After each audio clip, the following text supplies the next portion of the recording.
Can someone tell me who knows the sound of a chicken? Very good. By the way, if you are fond of chicken, you will also love the story entitled My Brother's Peculiar Chicken, written by Alejandro R. Rosas. My brother Kiko once had a very peculiar chicken. It was peculiar because no one could tell whether it was a rooster or a hen. My brother claimed it was a rooster. I claimed it was a hen. We almost got whipped because we argued too much. The whole question began early one morning. Kiko and I were driving the chickens from the cornfield. Suddenly, we heard the rapid flapping of wings. We turned in the direction of the sound and saw two chickens fighting at the far end of the field. Look at that rooster fight, my brother said, pointing directly at one of the chickens. If I had a rooster like that, it could make a fortune in the cockpits. Let's go and catch it, I suggested. You'll be staying here. I will go and catch it, Kiko said. My brother slowly approached the battling chickens. When he got near them, he dived and cuffed one of them by the leg. It is a hen, I said. What is the matter with you? My brother asked. No, look at its face. It has no comb or wattles. No comb and wattles? Who cares about its comb or wattles?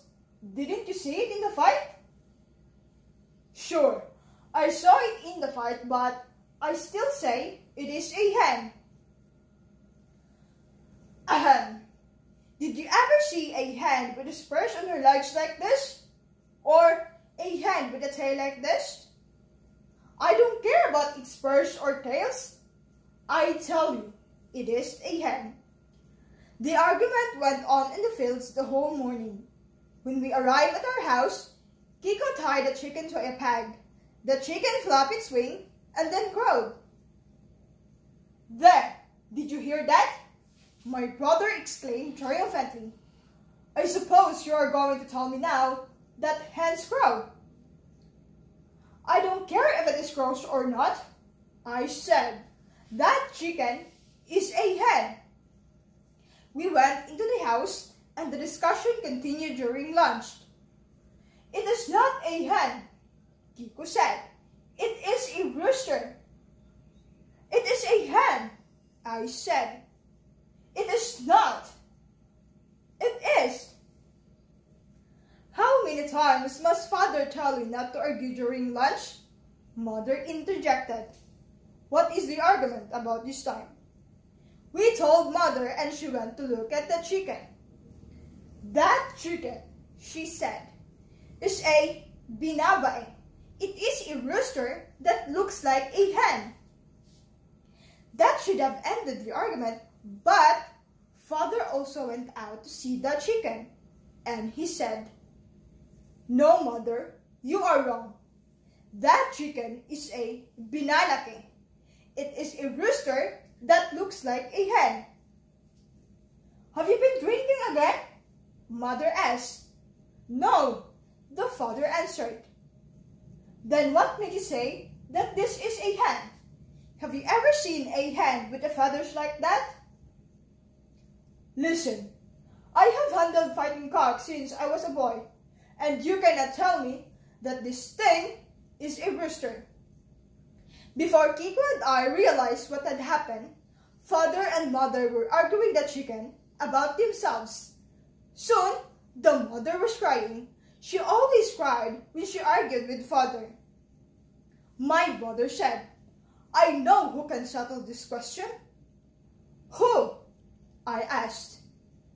The chief of the village. The chief was the oldest man in the village, so my brother untied the chicken and we took it to the chief. Is this a male or a female chicken?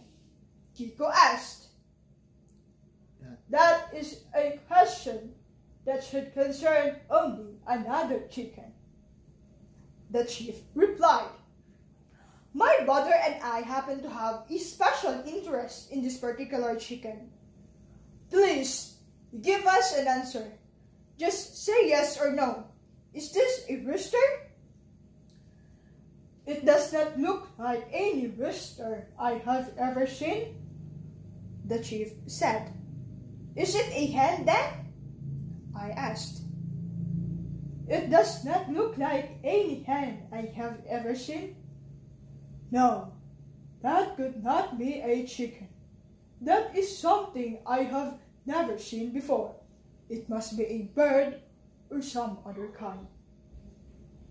"Oh, what's the use?" Kiko said. We walked away. "Well, what should we do now?" I asked.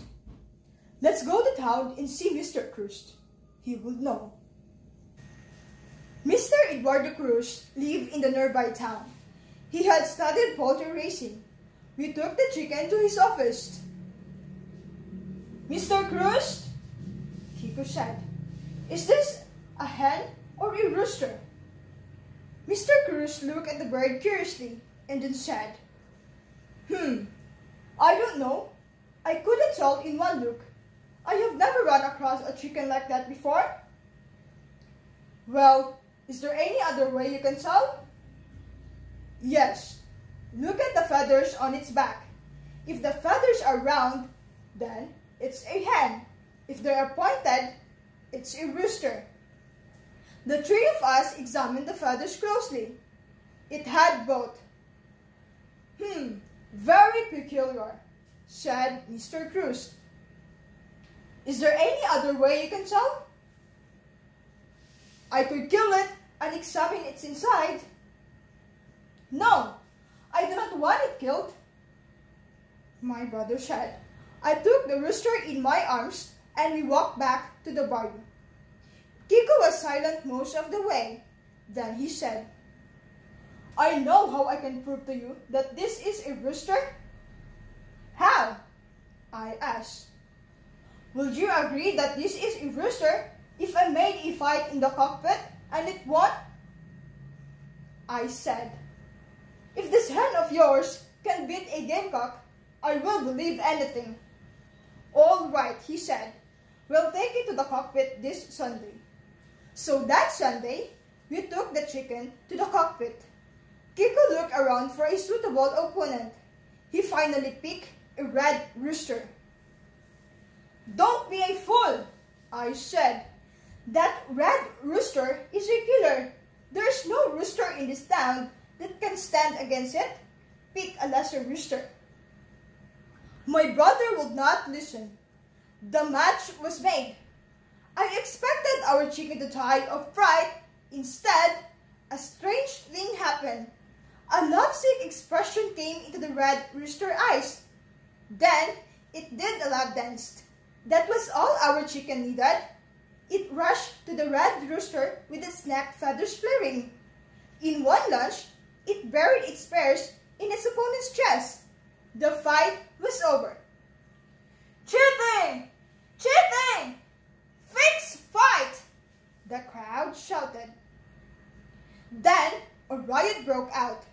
My brother and I had to leave through the back way. I had the rooster in my arms as soon as we were safe. My brother said, "Do you believe it is a rooster now?" "Yes," I replied. I was glad the whole argument was over. Just then, the chicken began to cover. It stood up in my arms and cackled with laughter. Something warm and round dropped into my hand. It was an egg.